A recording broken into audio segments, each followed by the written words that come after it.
Assalamualaikum warahmatullahi wabarakatuh. Kami dari kelompok 5 AIK 4 yang akan mempresentasikan hasil diskusi kelompok kami yang berjudul Paradigma Pengembangan Iptek. Sebelumnya, izinkan kami memperkenalkan anggota kami terlebih dahulu. Yang pertama ada Catherine Gita Cahyaning, kemudian yang kedua ada Nanda Putri Novianti, yang ketiga Nabila Nur Aulia, keempat Cika Aditya Yanwardani, kelima Herzal Anwar Pratama, dan yang terakhir Dwi Ayu Sri Farhana. Selanjutnya, di sini ada definisi paradigma dan iptek.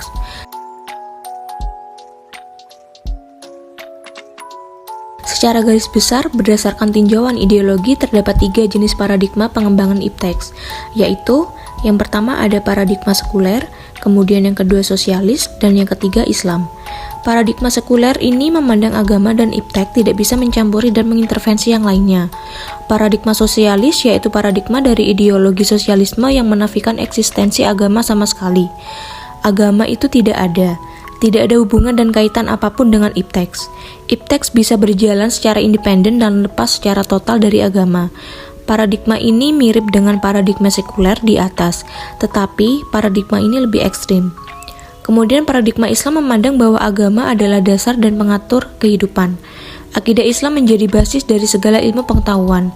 Akidah Islam yang terwujud dalam apa-apa yang ada dalam Al-Quran dan Al-Hadis menjadi kaidah fikriyah atau landasan pemikiran, yaitu suatu asas yang di atasnya dibangun seluruh bangunan pemikiran dan ilmu pengetahuan manusia.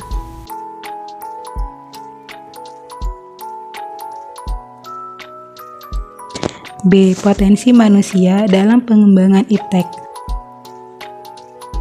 Menurut Rahmat 2005, ada 3 potensi yang dimiliki manusia. Yang pertama ada potensi ruh, yang kedua ada jasmani atau fisik, dan yang ketiga ada rohania. Ruh berisikan potensi manusia untuk bertauhid yang merupakan kecenderungan untuk mengabdikan diri kepada Sang Pencipta. Yang kedua ada potensi jasmani yang mencakup tentang konstitusi biokimia yang secara materi teramu dalam tubuh. Yang ketiga ada potensi rohani berupa konstitusi non-materi yang terintegrasi dalam jiwa, termasuk ke dalam naluri, penginderaan, intuisi, bakat, kepribadian, intelek, perasaan, akal, dan unsur jiwa yang lainnya. Menurut Imam Al-Ghazali, manusia mempunyai 4 kekuasaan atau potensi. Yang pertama ada kolbu, merupakan suatu unsur yang halus, berasal dari alam ketuhanan, berfungsi untuk merasa, mengetahui, mengenal, diberi beban, disiksa, dicaci, dan sebagainya. Dan yang kedua ada ruh, yaitu sesuatu yang halus yang berfungsi untuk mengetahui tentang sesuatu dan merasa. Ruh juga memiliki kekuatan yang pada hakikatnya tidak bisa diketahui. Yang ketiga ada nafs, yaitu kekuatan yang menghimpun sifat-sifat tercela pada manusia.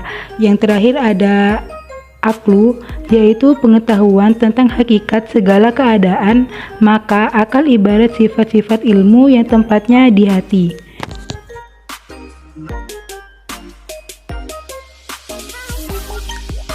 Sumber ilmu selain wahyu dalam epistemologi Islam adalah akal dan kolbu. Akal sebagai masdar tidak disebutkan dalam Al-Quran, tetapi sebagai kata kerja aqala.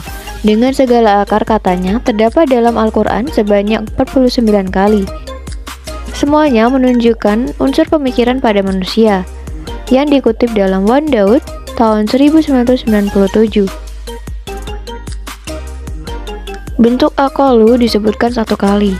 Hal ini sebagaimana yang disebutkan dalam firman Allah sebagai berikut. A'udzu billahi minasyaitonir rajim.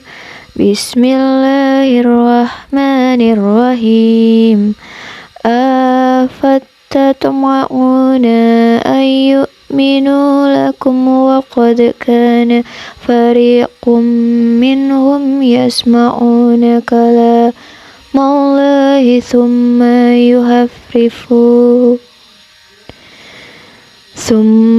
yuhafrifunahu min ba'di ma aqala wa hum ya'lamun.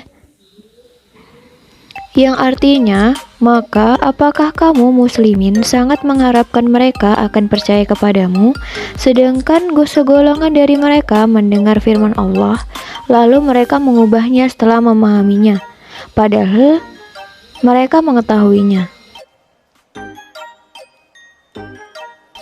Kemudian bentuk takolun disebutkan sekitar 24 kali, yaitu dalam firman Allah sebagai berikut.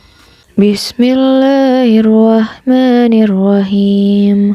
Wattabi' ma yuha ilaika wasbiru hatta yahkumullah huwa khairul hakimin.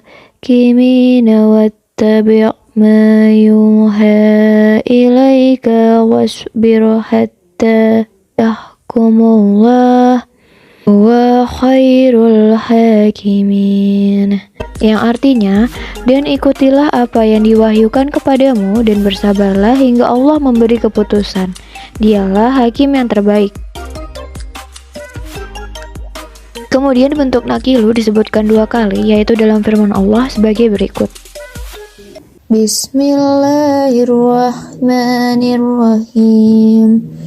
Wa qalu law kunna nasma'u aw na'qilu ma kunna fi ashabis sa'ir, yang artinya, dan mereka berkata, sekiranya dahulu kami mendengarkan atau memikirkan peringatan itu, tentulah kami tidak termasuk penghuni neraka yang menyala-nyala.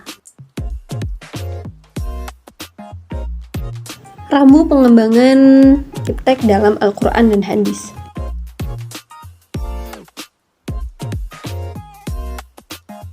Pengembangan iptek pada satu sisi memberikan berkah dan manfaat yang sangat besar bagi kesejahteraan hidup manusia, bila iptek ini disertai oleh asas iman dan takwa kepada Allah SWT. Lalu sebaliknya, tanpa asas iman dan takwa, iptek itu bisa disalahgunakan pada tujuan-tujuan yang bersifat destruktif atau merusak. Nah, Al-Quran ini sebagai dasar pijakan oleh umat muslim dalam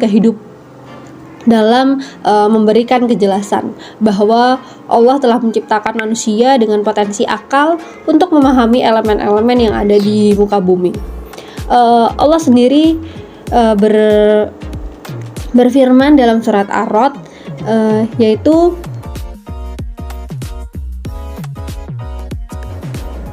A'udzubillahi minasyaitonirrajim. Bismillahirrahmanirrahim. Allahul ladzi rafa'as samawati wa bighairi amadin tarawnaha summa stawa alal arsy wa sakhkhara syamsa wal qamar kullu yajri li ajalim musamma yudabbirul amra yufassilul ayati la'allakum biliqa'i rabbikum tuqinun, yang artinya Allah yang meninggikan langit tanpa tiang sebagaimana yang kamu lihat, kemudian Dia bersemayam di atas arsy. Dia menundukkan matahari dan bulan, masing-masing beredar menurut waktu yang telah ditentukan. Dia mengatur urusan, yaitu urusan makhluknya, dan menjelaskan tanda-tanda kebesarannya agar kamu yakin akan pertemuan dengan Tuhan.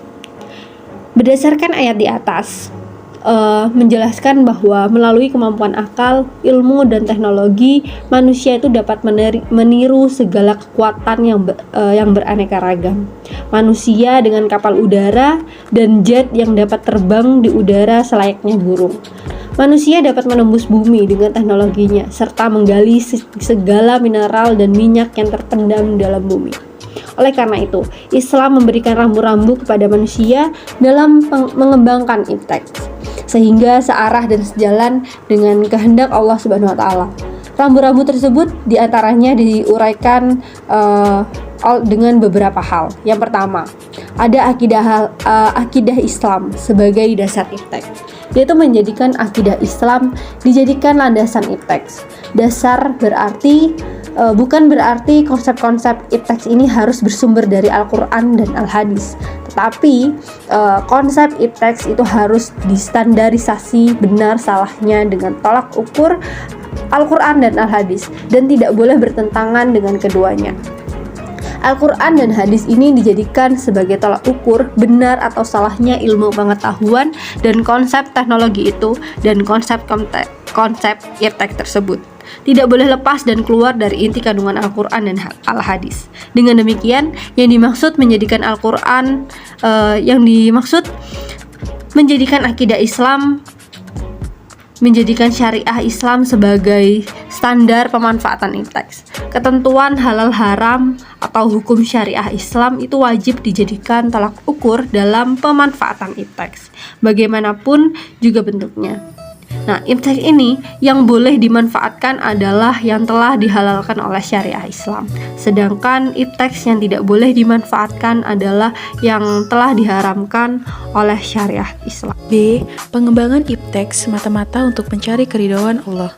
Dalam mengembangkan ipteks, umat Islam hendaknya memiliki dasar dan motif bahwa yang mereka lakukan tersebut adalah untuk memperoleh kemakmuran dan kesejahteraan dunia sebagai jembatan untuk mencari keridhaan Allah sehingga terwujud kebahagiaan di dunia dan di akhirat.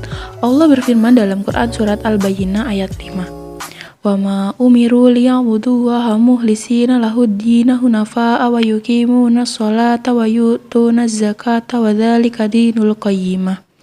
Padahal mereka hanya diperintah menyembah Allah dengan ikhlas, menaatinya semata-mata karena agama, dan juga agar melaksanakan sholat dan menunaikan zakat, dan yang demikian itulah agama yang lurus. Pengembangan ipteks terkandung muatan etika yang selalu menyertai hasil. Teknologi pada saat akan diterapkan, sungguh pun hebat hasil teknologi, namun jika diniatkan untuk membuat kerusakan sesama manusia, menghancurkan lingkungan yang sangat dilarang di dalam Islam. Jadi, teknologi bukan sesuatu yang bebas nilai. Demikian pula penyalahgunaan teknologi merupakan perbuatan zalim yang tidak disukai Allah Subhanahu wa Ta'ala. Perhatikan firman-Nya. Ad-dunya wa ahsin kama ahsanallahu ilaika wa la tabghil fasada fil ard innallaha la yuhibbul mufsidin. Dan carilah pada apa yang telah dianugerahkan Allah kepadamu dan negeri akhirat, dan janganlah kamu melupakan bahagianmu dari duniawi dan berbuat baiklah sebagaimana Allah telah berbuat baik kepadamu, dan janganlah kamu berbuat kerusakan di bumi, sesungguhnya Allah tidak menyukai orang-orang yang berbuat kerusakan. Quran Surat Al-Qasas ayat 77. Dengan demikian, rambu-rambu pengembangan ipteks dalam Islam adalah menjadikan paradigma Islam sebagai pandangan utama dan menjadikan syariah Islam sebagai dasar dalam penerapan dan pemanfaatan konsep ipteks. Perkembangan ipteks itu harus diikuti dengan keimanan dan ketakwaan, sehingga pengembangan ipteks merupakan hasil dari keterampilan manusia dengan dilandasi Al-Quran dan hadis.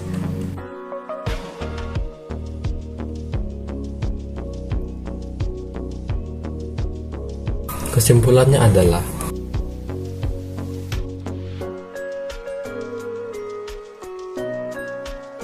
potensi akal pikiran dalam pengembangan ipteks berfungsi untuk membaca dan mengamati fenomena-fenomena alam semesta. Potensi hati untuk menghayati, merenungi, merasakan, dan mengimani kebesaran dan kekuasaan Allah di dalam penciptaannya. Sementara potensi jasadiah atau fisik diibaratkan sebagai tentara kolbu yang disebar ke dunia fisik sensual dan beroperasi di wilayahnya masing-masing, dan laporannya berguna bagi akal. Rambu-rambu pengembangan ipteks yaitu: pertama, menjadikan akidah Islam sebagai paradigma pemikiran dan ilmu pengetahuan, dan yang kedua, menjadikan syariah Islam sebagai standar penggunaan ipteks, dan yang ketiga, pengembangan ipteks terkandung muatan etika yang selalu menyertai hasil teknologi pada saat akan diterapkan.